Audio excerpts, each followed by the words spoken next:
જય માતાજી, જય સોનબાઈમાં હું છું દેવાયત ખવડ। હમણાં જ મેં ચાલી રહેલા વિવાદનો એક વિડીયો પાછો બીજો મારી સામે આવ્યો અને મેં સાંભળ્યો એટલે મને એવું લાગ્યું કે મારે જવાબ દેવો બહુ જરૂરી છે। પબ્લિક સુધી, સારા માણસ સુધી એક સારો મેસેજ પહોંચે એટલા માટે।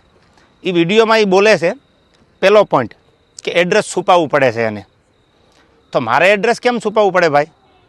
મારી તો અપડેટ હોય કે મારો ગઈકાલે આ કાર્યક્રમ છે, છતાંય તારે એડ્રેસ જોતું જ હોય તો ઇસ્કોન આંબલી રોડ ઉપર મારી ઓફિસ છે, આ મારું એડ્રેસ। ઓકે, બીજી વાત, પ્રશ્ન બીજો કે 200 લોકોને સાથે લઈને ફરે છે।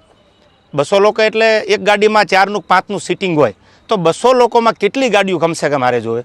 આપ પણ જાણો છો। જેને જેને ડાયરા કર્યા આયોજકને પૂછો કે કેટલી ગાડીઓ લઈને આવું છું, એ બધા પ્રૂફ પુરાવા દેવાની જરૂર નથી। આ એકદમ ફેક્ટ વાત છે, ઉપજાવેલી વાત છે એની।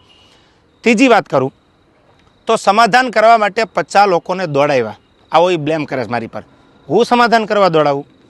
તું એવડી મોટી કોઈ તોપ નથી તો હું સમાધાન કરવા માટે 50 લોકોને દોડતા? ઓથેન્ટિક પુરાવો કે તે જ્યારે આ બનાવ બન્યો 2 વર્ષ પહેલાં સોનબાઈ માના મંદિરે જ્યારે સમાધાન કરવાનું હતું ત્યારે પ્રવીણદાન ગઢવી એટલે કે મોગલ સેનાના પ્રમુખ, મને ફોન આવ્યો પેલો દીપકભાઈ કાઠીનો અમદાવાદ કે પ્રવીણદાનને કામ છે। પ્રવીણદાનને કોન્ફરન્સમાં લીધા અને મને પ્રવીણદાને કીધું કે કોઈ પણ રીતે આ મામલો પતાવવાનો છે, તમે પ્લીઝ। મેં કીધું કાંઈ વાંધો નહીં, તમે પ્લીઝ ન બોલો। ત્યાર પછી મને ફોન આવ્યો મઢડાથી દાદુભાઈનો। દાદુભાઈએ કીધું કે તમારે સોનબાઈ માના મંદિરે આવવાનું છે। એટલે મેં કીધું કે આવું ખરો પણ માફી નહીં માગું। તો દાદુભાઈએ કીધું કે માફી માંગવા બોલાવાના નથી।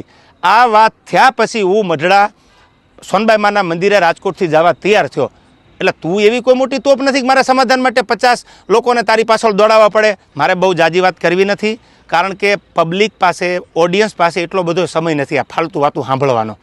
પણ મારે પ્રૂફ આપવું એ મારા માટે અગત્યનું જરૂર લાગ્યું। મારો કિંમતી સમય સાહિત્યમાં મારા જે પ્રેક્ષકો છે એને સારી વાતું સંભળાવવામાં કે સાહિત્યની 2 વાતો નવી આપવામાં છે। એટલે મને આ બધી ફાલતુ વાતોમાં એટલો બધો ઇન્ટરેસ્ટ નથી। રહી વાત બીજી સંસ્કારની, તો સંસ્કારની વાત રહેવા દે ભાઈ। બધાના સંસ્કારની બધાને ખબર છે, જે મુઠ્ઠી બાંધેલી છે એને ઉઘાડી ન કર, ઉઘાડી હવા ખાય। એટલે આ બધી વાત છોડી દે। અને રહી વાત છેલ્લી મોરાની, તો તને સ્ટેજ પરથી પણ કીધું હતું કે જેદી મજા આવે ત્યારે મોરે મોરો દેવાની તારી તૈયારી છે, એથી જ આજે મારી તૈયારી છે, પહેલ તે કરી છે। એટલે હું તારી રાહ જોઉં છું। સમાધાન પછી સ્થિર પાણીમાં કાંકરીનો ઘા તે કર્યો છે, તો હું તારી રાહ જોઉં છું।